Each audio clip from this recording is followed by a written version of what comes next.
The Australian Financial Review. It's very rare for Australia's largest investors to come together and take a stand. Usually, it's every fund for themselves. But when shareholders were deprived a vote on James Hardie's $14 billion deal to buy an American company, 21 of the country's biggest funds demanded change. One shareholder put it to me like this. Imagine you're the owner of an investment property and it's managed by your real estate agent, right? One day the agent comes and tells you that he's signed a deal to merge your house with your neighbour's house. Your neighbour gets a vote on it, but you don't. And that's how James Hardie shareholders feel right now. Welcome to The Fin. I'm Lisa Murray. Today, Chanticleer columnist James Thomson and associate editor Joyce Moullakis on James Hardie's controversial deal. Why its shareholders don't get to vote when the company's spending billions of dollars, and what they want to change. It's Thursday, May 8. The letter in today's episode has been voiced by AFR staff.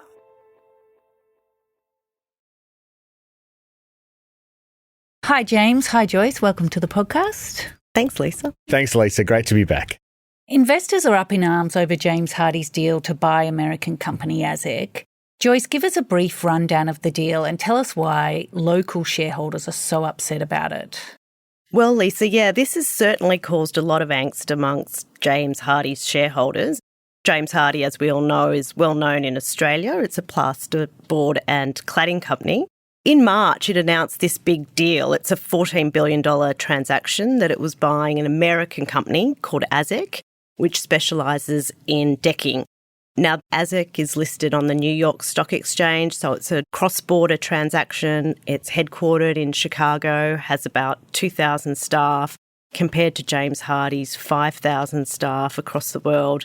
And although the deal has logic to it in terms of the synergies between the two different areas, plasterboard and cladding, investors really think James Hardie is overpaying, and also the timing of the deal doesn't make a lot of sense to them as you have questions around the US economy and how it will fare in this Trump tariff new world that we're living in.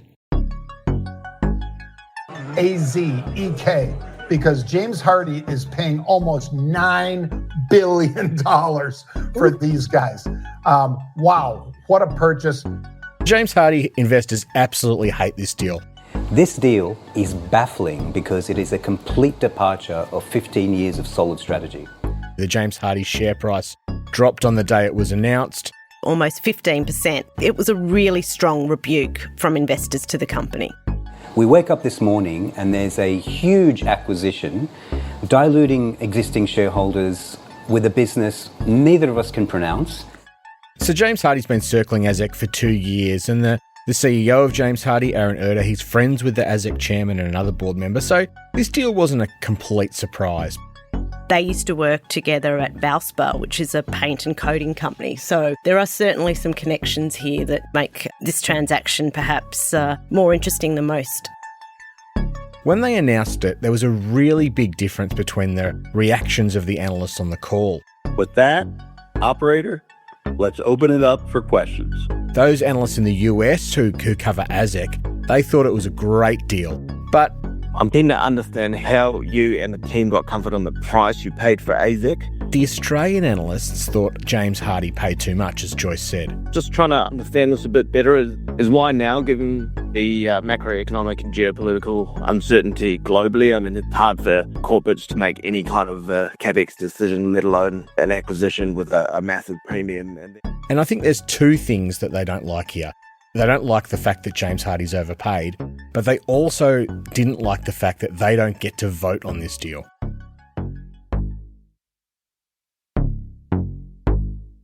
James, before we get to why there'll be no shareholder vote for such a substantial transaction, let's focus on James Hardie and its history in Australia, because this is not the first controversy for the company. No, that's right. I mean, everybody knows the James Hardie name from plasterboard that's all in our houses, but it's probably most famous in Australia for getting things wrong. James Hardie knew, but those people didn't know. This is the great shame here. I mean, what did James Hardie do about it? Well, they were making a lot of money. That's what they did about it. They kept making money. 2 decades ago, it fought this really long-running and quite bitter battle with the government and the unions and workers over compensation for people with asbestos-related diseases. The fight for justice on behalf of up to 20,000 Australians who've died or suffered from asbestos-related diseases has dragged on for decades. Back in the day, all plasterboard was manufactured with asbestos in it, and at the time, asbestos wasn't recognised as dangerous, and no one saw a problem until there was one, and until all these medical complaints came forward. And, this was a huge issue. They should give an unequivocal commitment to fully fund victims now and into the future.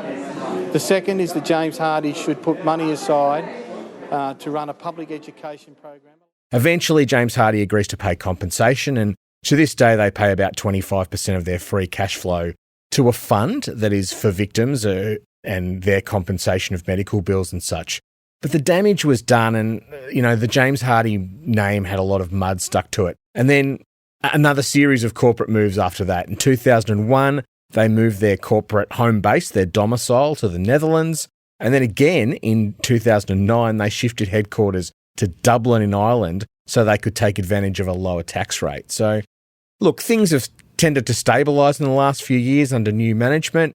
They probably became more disciplined and particularly more focused on the US market, where they sell a lot of what Americans call siding, which we would call cladding. Mm-hmm. But James Hardie is considered a cyclical stock. It does rise and fall with the fortunes of the economy, but because it's like that, it does tend to suck fund managers in. They get really excited about the company's fortunes, and then James Hardie will make a surprise announcement that takes them off guard, and that's exactly what happened with AZEK. So, Joyce, let's talk about how we end up with a situation in which an Australian company can do a $14 billion deal to buy an American company. The US shareholders get to vote, but local investors have absolutely no say. How does that happen? Well, it does seem a little bit unusual. Generally in Australia, when you raise equity as a company, you need shareholder approval over a 15% threshold if you're raising 15% or more of your current shares on issue. Now, where it's different here is M&A transactions and offshore M&A transactions are slightly different. And there is a threshold that sits within the listing rules that allows companies to raise up to 100% of their issued capital for a deal without seeking shareholder approval. And that's what's happened here. So James Hardie have opted to go down this route, and they've applied for a waiver from the ASX to do that. Now, it's a little bit different in other markets where the thresholds are lower. The US is at 20%. If you raise above that, you need shareholder approval. Hong Kong, Canada and Singapore are at 25%. Now, that's sort of what's caused the controversy here, that James Hardie could embark on such a transformational deal and not put it to shareholders because they're raising 35% equity and applied to the ASX for a waiver, which they've been granted, which circumvents them having to go to a vote. So it has caused a lot of angst. What makes shareholders grumpy is that they are the owners of the company and the board and the management, they work for the shareholders. So that's what this comes back to at its core. So one shareholder put it to me like this. Imagine you're the owner of an investment property and it's managed by your real estate agent, right? He's appointed to look after your interests, but that real estate agent is not in charge of those interests. You're still the owner. One day the agent comes and tells you that he's signed a deal to merge your house with your neighbour's house. Your neighbour gets a vote on it, but you don't. And that's how James Hardie shareholders feel right now. And on the other hand, for smaller companies, this waiver could make a lot of sense. They have less resources, less capital to play with when they're executing a deal. These waivers are very important for them in terms of expediting how a deal's timeline and expediting how a deal will complete. And yeah, I mean, it's really important in terms of streamlining that process. Time is not only money in business, but time also kills deals. The longer a deal drags on for, the less likely it is to get up. So not having to go through this stuff makes the deal more certain to complete. James, you broke the story a few weeks ago that 21 of the country's biggest fund managers rallied together and made their frustration known to the Australian Stock Exchange, which granted this waiver. They demanded a say in this and other deals. What happened and what's been the response? Yeah, so there's a group of 21 investors. They control more than $1 trillion in capital, and they're all the big-name super funds who you'd know: Australian Super, UniSuper, Hester, and then a bunch of fund managers like Airlie Funds Management and Fidelity Australia. So they'd write a letter to David Clark, who's the chairman of ASX, and Helen Lofthouse, who's the CEO. We think that it is unreasonable that ASX-listed entities are able to issue a large amount of securities. And they demand that local shareholders get a say on the James Hardie deal. The flow-on effect of this type of transaction occurring is that an ASX-listed entity is able to significantly dilute and change the existing shareholder base. I think that those shareholders accept that the bird has flown in this case and they're not going to get a vote on the James Hardie deal. But what they are trying to do here is draw a line in the sand and say, right, we're not going to let this happen again. We want a review of the listing rules so the ASX can't continue to issue waivers in cases like this and rob shareholders of a vote. These issues create investment risk for shareholders invested in ASX-listed companies generally, and we would encourage the ASX to have proper regard to the rights of long-standing investors in these important decisions. So they were really worried about the James Hardie deal, but also about the precedent that it set, that this was an example of really poor governance and the shareholders have had enough. This is sort of the straw that broke the camel's back after a long list of deals like this. And Lisa, the ironic thing was that ASX couldn't ignore this letter, and not just because there's lots of valid arguments and that this is 21 of the biggest shareholders in Australia, but amongst those 21 shareholders was also the top 5 shareholders of the ASX.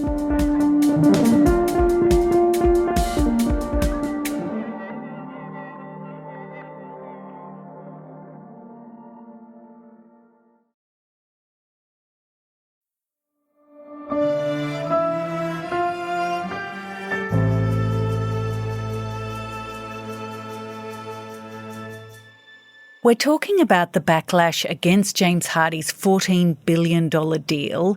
Local investors are furious this can happen without their approval, and they're demanding answers from the ASX. But Joyce, the ASX has had its own problems, and while it is the stock market operator, it's also a company listed on the stock exchange, and some of those angry James Hardie investors are among its own top shareholders. So what does this mean for the ASX? Yes, Lisa. Well, the ASX has sort of been hit from all sides. It's had a big project to upgrade its underlying CHESS technology, which is a clearing and settlement platform, and it sort of bungled that, led to $250 million in write-downs, and also led to a court case being launched against it by ASIC. And now it's got this issue with James Hardie shareholders not being happy at all about this waiver that they've granted. Now, that comes after there was a damaging outage on the ASX in December, which the RBA has been quite vocal about. The RBA even sent the ASX a letter some months ago questioning its ability to run our critical infrastructure because of all these snafus at the ASX. So the RBA has basically put the ASX on notice saying, we want you to do better. So the ASX has certainly been like a deer in headlights trying to manage its own problems, and now it's got this overlay of James Hardie shareholders who are saying, we're not happy with these listing rules, we want change, we don't want a situation where this can come up again, and it has prompted Helen Lofthouse into action. And what's she done? Well, she's pledged to basically conduct a wholesale review of the listing rules specific to these thresholds.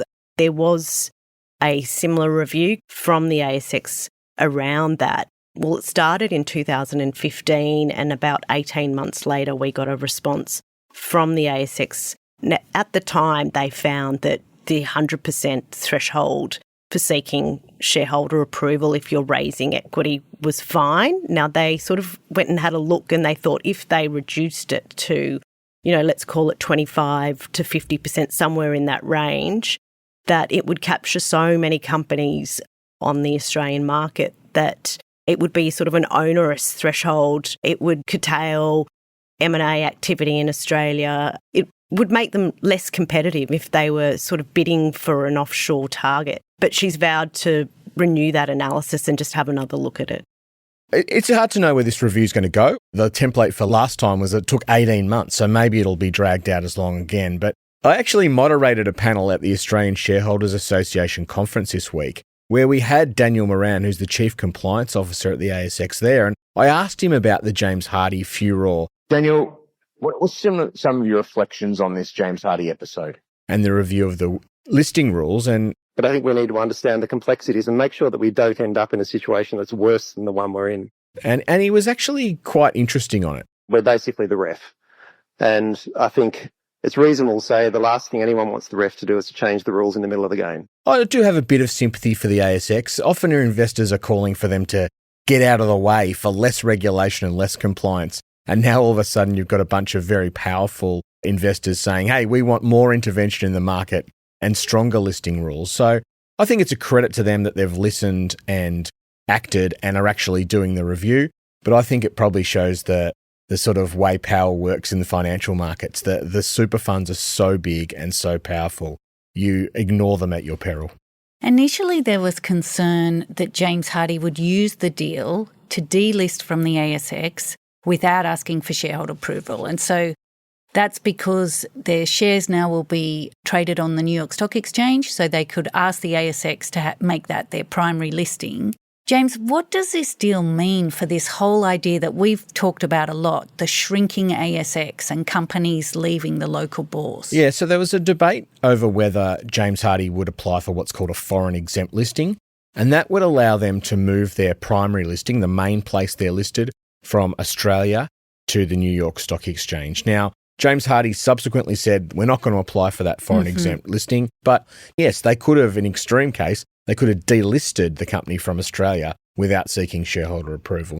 It does get to this issue of the ASX shrinking. So we're losing companies to private equity. Some companies are going private. But in building materials, which is the sector James Hardie's in, we've had a run of companies disappearing. So CSR, which is another famous name, was taken over by a French company, and Boral, another famous name, was taken over by an Australian group, an ASX-listed company called Seven Group, which is owned by the Stokes family.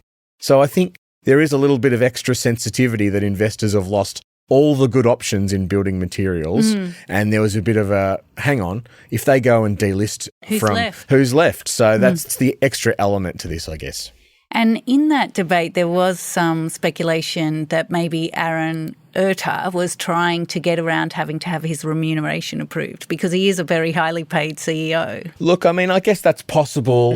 I think it's one of those things that when everyone's angry about something, suddenly everything becomes possible and, people are seeing conspiracy theories before, they're projecting, I guess, the worst possible case. But it does get back to this idea that shareholders have bought into James Hardie, expecting that James Hardie will be governed by a certain set of rules in a certain jurisdiction with certain rights given to the shareholders.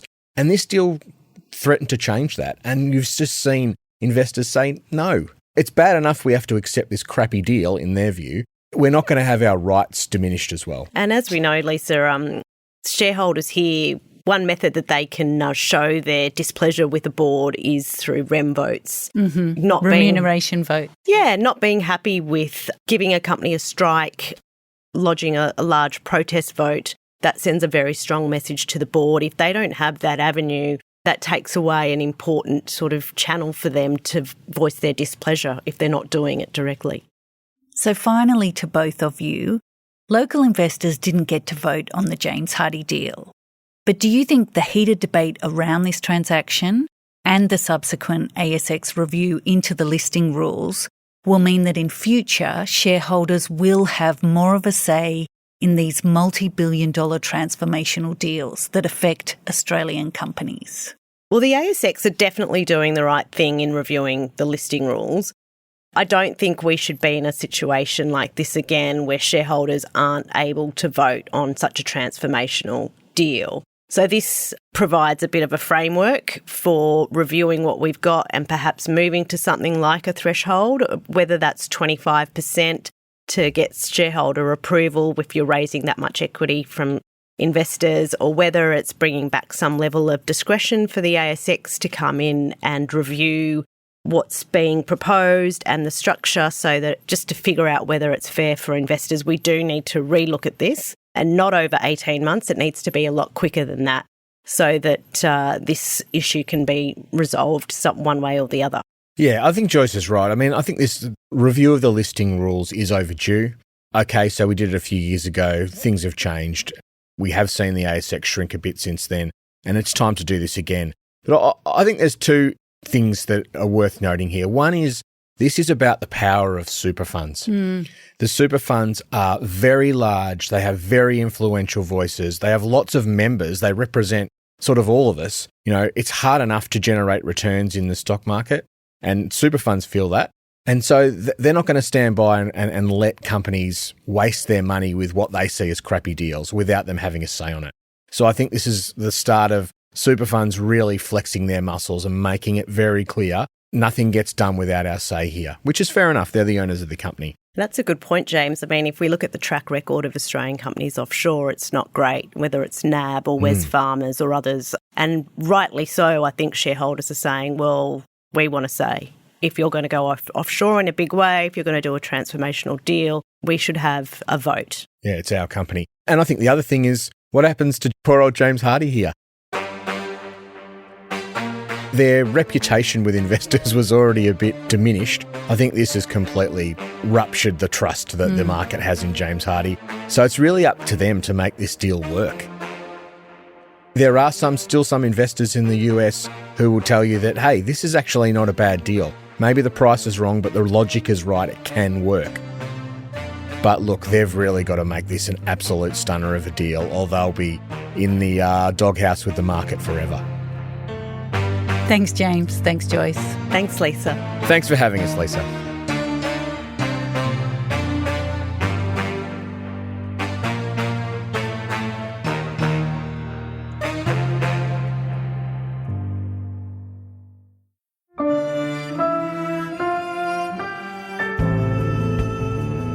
Thank you for listening to The Fin. I'm Lisa Murray, with Chanticleer columnist James Thomson and Associate Editor Joyce Moullakis on the podcast today. The Fin is produced by Alex Gow. Lap Fan is Head of Podcast. Fiona Buffini is Head of Premium Content. Our theme is by Alex Gow. Thanks to AFR staff for voicing the shareholder letter in today's episode. If you like the show and want to hear more, follow us wherever you get your podcasts, and consider rating and reviewing us as it helps others find us. For more stories about markets, business and power, subscribe to the Financial Review at afr.com/subscribe. See you next week.